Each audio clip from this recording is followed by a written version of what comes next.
Vamos lá, pessoal, tudo bem com vocês? Boa noite para quem for de boa noite, boa eu agora, né? Bom dia para quem é de bom dia, boa tarde para quem é de boa tarde. Vamos iniciar aqui mais uma videoaula, né? Uns slides narrados aí de geografia para vocês do oitavo ano, continuando na nossa mesma pegada aí de continente americano, tá ok, galera? O que vai mudar é que agora nós vamos finalizar, falar um pouquinho mesmo ainda sobre a questão da colonização do continente americano e vamos falar muito de geografia física, né, a questão ambiental aí do continente americano. Começando aí, o continente americano, sua colonização. Só fazendo um breve lembrete, os dois tipos de colonização que nós temos, a colonização de exploração e de povoamento. Na de exploração, o país colonizador, né, a chamada metrópole, ela tem interesse em retirar daquele país explorado, da colônia de exploração, matérias-primas a fim de negociar com outros países, né? Logo, dá-se esse nome de exploração, porque o país está passando apenas por um processo de exploração, está sendo explorado, ao contrário da colonização de povoamento, né? A metrópole, no caso, aí, como eu falei anteriormente, o país se coloniza, ele tem interesse em habitar o local descoberto. O uso da terra ele é destinado apenas às atividades de subsistência. Como é subsistência? Aquilo que é necessário à sobrevivência do povo que está morando, que está povoando esse local. Ao contrário, na exploração, onde além de explorar aquilo que já tem nesse local, eles também usam a terra para produzir aquilo na qual na metrópole, na sua terra de origem, eles não encontram. Igual a Europa com o Brasil. Portugal, né, da Europa, com o uso da terra do Brasil, fez uso dessa terra para plantar alguns tipos de vegetais, dos quais não era muito simples de se plantar na Europa em função da questão climática. Tá? Cana-de-açúcar é um deles. Economia durante a colonização do continente americano. Chegada dos americanos à América, a colonização do continente se deve às grandes navegações e ao desenvolvimento do mercantilismo. O que é o mercantilismo? É um momento econômico dentro do próprio capitalismo que é dividido em três pilares, aí, que é o metalismo, o protecionismo e a balança comercial favorável. O que é o metalismo? Entendia-se que a riqueza ela era obtida em função do que você tem de valores em metais preciosos, aquilo que você acumula. Desculpa. Em metais preciosos. O protecionismo é o que alguns reis faziam em função de suas riquezas, aquilo que ele explorava, né? Aquilo que ele ia vender e aquilo que ele comprava. Ou seja, aquela regulação alfandegária que nós vimos lá nos blocos econômicos anteriormente. Ou seja, para vender alguma coisa ele queria facilidade, só que para comprar outra ele acabava impondo algumas dificuldades alfandegárias. Para que isso? Para se ter a chamada balança comercial favorável. O que é a balança comercial favorável? É quando você vende mais e compra menos, ou seja, você exporta mais produtos e importa menos produtos, fazendo com que você mantenha boa parte das riquezas na sua nação. Tá? Mercantilismo. As metrópoles colonizadoras aí que nós temos aí, nós já havíamos falado isso anteriormente. No caso do continente americano, nós temos aí espanhóis, ingleses, portugueses e alguns outros pequenos casos aí, que é o caso de franceses, também holandeses. E aí, no caso, está citando até russo. Mas como assim russo? É justamente lá no Alasca, pessoal. Está em marrom lá. É o que, passado alguns anos, tinha passado já desse período mercantil, e os Estados Unidos acabou adquirindo ele, comprando ele, em função de ser um local de estrategicamente, em função de estratégias militares para os Estados Unidos.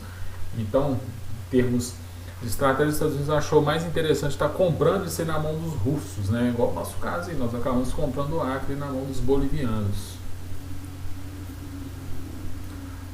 Agora vamos falar dos aspectos naturais, né? Vamos falar agora da geografia física.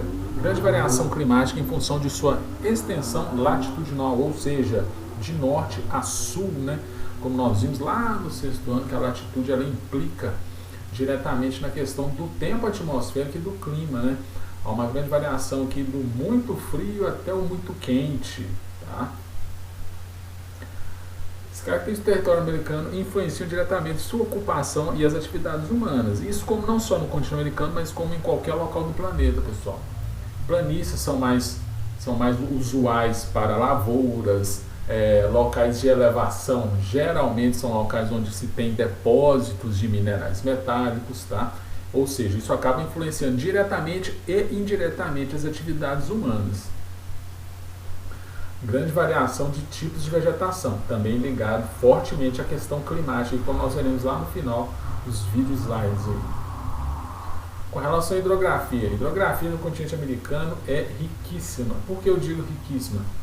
Nós temos aí a segunda maior, como exemplo aqui já para prestar para vocês, a segunda maior bacia hidrográfica do continente americano é justamente a bacia do Rio da Prata, da qual o Rio Paraná faz parte, que tem o maior reservatório de usinas hidrelétricas, ou seja, a maior represa do mundo, é dessa usina aqui, ó, da usina de Itaipu, é muita água. Não, pessoal, a maior usina do mundo é a usina de Três Gargantas na China. Sim, ela é a maior usina, e inclusive a estrutura dela é bem maior, só que quando a gente fala em termos de represa, essa ainda é a maior represa do mundo, tá? E a represa Hoover, no Rio Colorado, né, fluente da importante bacia do Mississippi, nos Estados Unidos. São usos, né, pessoal, que nós vimos lá no 7º ano, de grande importância para o desenvolvimento econômico, industrial e econômico no local. Tem que se ter uma grande produção de eletricidade. Vamos à bacia hidrográfica, as bacias hidrográficas, né, a hidrografia do continente americano. Vários rios têm suas nascentes a oeste e foz a leste, ou seja, nascem na parte mais interior, as partes mais altas interiores do continente, e muitas delas têm sua foz no Oceano Atlântico. Detém a maior bacia hidrográfica do mundo, a bacia do Rio Amazonas. Por isso que eu falei do grande volume de água que as bacias americanas elas têm. A maior bacia da América do Norte é a do Rio Mississippi, que tem sua foz no Golfo do México, que inclusive alimenta a maior usina hidrelétrica americana, que é a usina Hoover, da represa Hoover. A bacia do Rio da Prata é a segunda maior do continente americano, que inclusive o nosso enorme rio Paraná é um dos afluentes desta bacia, conforme eu havia falado com vocês. E a primeira vez que eu citei isso para vocês foi no 7º ano, quando falávamos dos recursos hídricos brasileiros. Vamos ao relevo. Nós temos uma interessante variação de relevo aqui, ó. Nós encontramos montanhas, planaltos, planícies e serras, tá? Lembrando que aqui, como nós falamos montanhas, é justamente o que?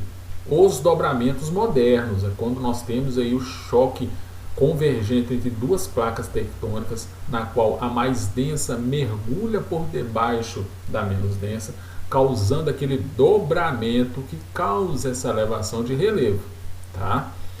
Mas vocês estão careca de saber, a primeira vez que nós definimos direitinho o que era montanha, nós estávamos lá no 6º ano, né, galerinha? Então, para vocês, isso é tranquilo.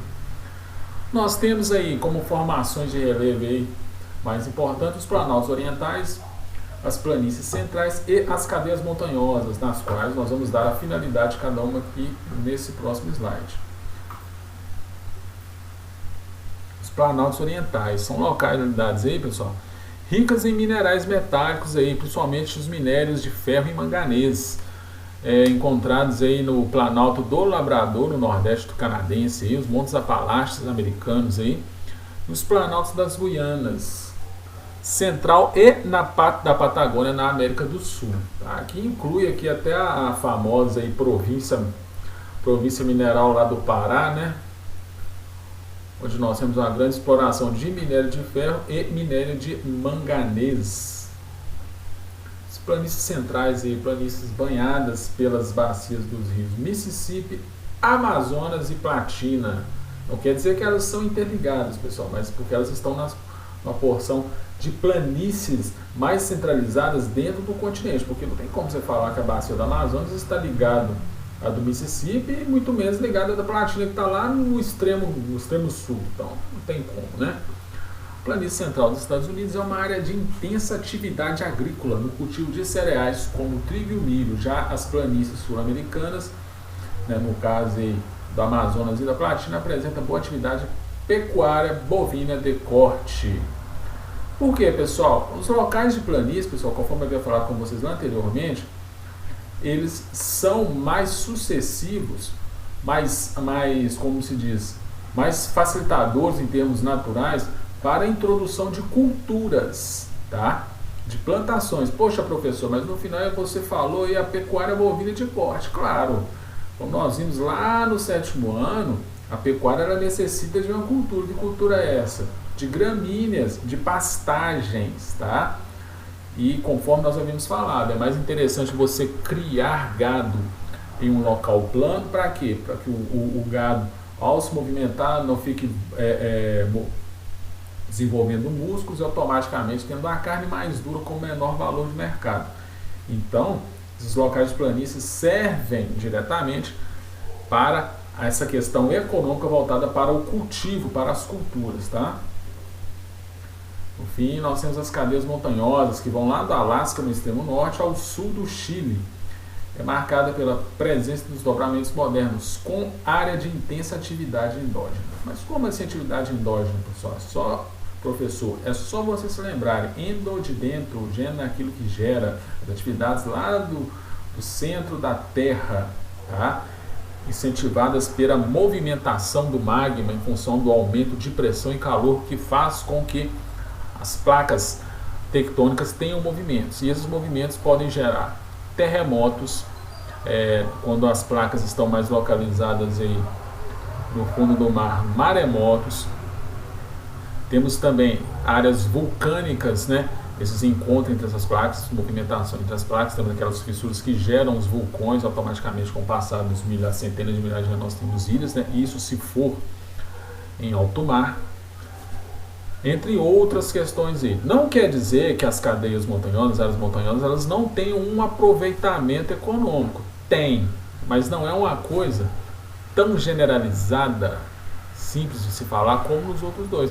Se a gente pegar aí as áreas montanhosas aí do Chile, principalmente da Bolívia, nós veremos que tem sim uma atividade econômica voltada para cultivo, voltada para culturas nesse local. Vamos ao clima, né? Grande influência dessa extensão latitudinal, que pega das altas latitudes até as baixas latitudes e volta até as altas latitudes. Isso nos garante uma grande variação climática, que vai do clima mais frio do planeta ao clima mais quente, ou seja, do polar até o equatorial, tendo também o de montanha, que também é um clima de baixíssimas temperaturas, porque quanto mais alto, menor é a pressão atmosférica, automaticamente mais baixas serão as temperaturas. Já aqui no equatorial, né, nós temos aí as incidências das temperaturas mais altas de todo o continente. Não digo do planeta, porque nós temos aí temperaturas bem altas lá no deserto do Saara, mas não é um aumento, porque nós estamos falando do continente americano. A grande extensão latitudinal, bem como a variada topografia do relevo. Topografia por quê, professor? Topografia tem a ver com altimetria, altitude, tá? Garante ao continente americano uma grande variedade climática. Esta, por sua vez, influencia diretamente as atividades humanas, bem como a grande variedade de floresta, como veremos a seguir, né? Como nós vimos lá no 7º ano, os biomas, as florestas, as formas de vida em geral, elas dependem diretamente do clima do qual eles estão inseridos. Vamos à vegetação. Sabemos que a vegetação de um determinado local é fruto da interação dos seguintes fatores naturais: topografia do relevo, ou seja, altitude, né? Quanto mais alto, mais frio, quanto mais baixo, mais quente. Regime de chuvas imposto pelo clima e também da hidrografia. A grande extensão latitudinal, tão cansado de ouvir falar essa palavra, né, do continente americano, proporciona a ele uma grande variedade de cenários naturais que, consequentemente, influenciam os tipos de formações vegetais. Vejamos, antes de eu adiantar aqui, essa questão latitudinal até acaba influenciando aquele modelo de regionalização físico-geográfico que eu falei na aula anterior, que ela é tão extensa em termos latitudinais que divide a América em América do Norte, América Central e América do Sul. Ou seja, Em termos de extensão latitudinal, é o continente mais extenso entre todos, em termos de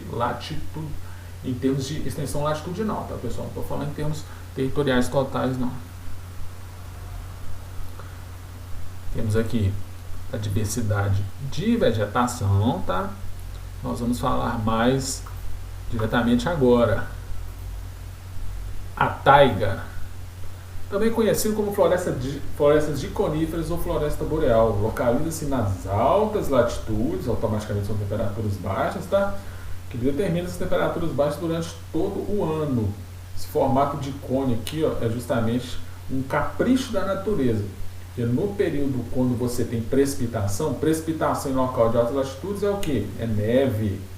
A neve não fica totalmente, como se diz, presa às folhas dela, porque esse formato faz com que a neve caia, fazendo com que ela aproveite a luz solar mesmo do inverno para fazer sua fotossíntese e continuar seu ciclo da vida.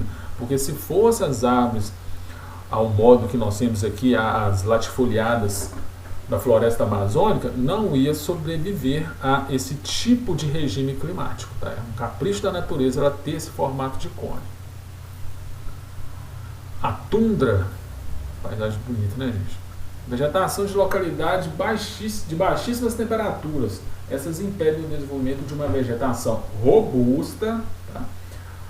Né? Árvores sendo compostas por arbustos e gramíneas. Se as temperaturas são extremamente baixas, não tem como você ter um desenvolvimento em termos orgânicos aí dos vegetais, não tem como você desenvolver plantas de grande porte. Então, se vocês forem analisar bem, é só ver o contrário. Onde estão localizadas, em que tipo de vegetação estão localizadas aí, nós encontramos os vegetais de maior porte? É justamente na floresta amazônica, a floresta equatorial, onde é quente e úmido o ano todo, que não é o caso deste local, tá, pessoal? Automaticamente você vai ter o que? Arbustos e gramíneas, tá? Vegetação rasteira, vegetação baixa. É muito bonito. Floresta temperada. Temperada por quê? A floresta temperada, pessoal, ela literalmente está naquele local do planeta de clima temperado, em que a marca mais simplória que a gente mais ouve falar e mais vê nos livros que é uma localidade do planeta onde nós temos aí as 4 estações do ano bem definidas, né? Por isso que eu falo aqui, ó, ligadas às sazonalidades anuais. A característica mais marcante dessa vegetação é seu mecanismo de manutenção da vida, que é diretamente ligada às sazonalidades anuais, pois nas médias latitudes as estações do ano são bem definidas. As árvores da floresta temperada são mais abertas do que as árvores das florestas tropicais. Temos uma vegetação aqui interessante, tá? Uma quantidade de vegetação até elevada, essa comparação que nós vimos anteriormente, mas ela não é tão fechada quanto a floresta equatorial ou mesmo tropical. Por que isso? Porque aqui nós temos uma estação definida que é mais fria, uma outra que é mais quente, uma outra que é mais úmida. E isso faz com que ela tenha assim, um mecanismo de regulagem. Ela não vai ser tão pequena, mas também não será tão robusta. Tá? E isso implica nesse espaçamento que nós temos aqui entre uma árvore e outra. Ao contrário da vegetação equatorial e tropical, onde a quantidade de água e de luz solar é muito maior. Aqui não, aqui essa quantidade de água e de luz solar é em determinadas épocas do ano. Lembrando que o que faz com que as árvores se desenvolvam é justamente essa quantidade de luz solar, de água, entre outros fatores aí, para ela estar realizando sua fotossíntese e automaticamente tendo um pleno desenvolvimento. Essa que vocês conhecem, né? Floresta tropical úmida. Dentro dessa floresta tropical que nós podemos incluir aí a floresta amazônica, que é uma floresta equatorial, mas ela também entra nesse quesito de tropical, porque ela começa nas proximidades do Equador, mas ela fica entre os trópicos, tá? E também a Mata Atlântica. São vegetações com maior produtividade e variedade de espécies do planeta. Elas também são chamadas de floresta pluvial ou floresta úmida, em virtude do elevado Índice pluviométrico das regiões onde se encontram, tá? São locais onde os climas são extremamente úmidos, altos índices pluviométricos, ou seja, grande quantidade de chuva durante o ano todo. Não vai entrar muito no detalhe porque não é um conteúdo novo para vocês, tá? Cerrado, também descrito pelos livros como a savana, né? Então, se no Brasil tivesse savana, né, segundo os livros, savana seria o cerrado, que é o segundo maior bioma da América do Sul, ocupando mais de 2 milhões de quilômetros quadrados, cerca de 22% de todo o território nacional a nível de Brasil, tá, galera? É caracterizado pela ocorrência de vegetação arbustiva, arbustos, tá? Vegetação rasteira, gramíneas e árvores de médio porte. E ela tem uma marca dela, essa questão aqui dos troncos retorcidos, tá? Por que isso?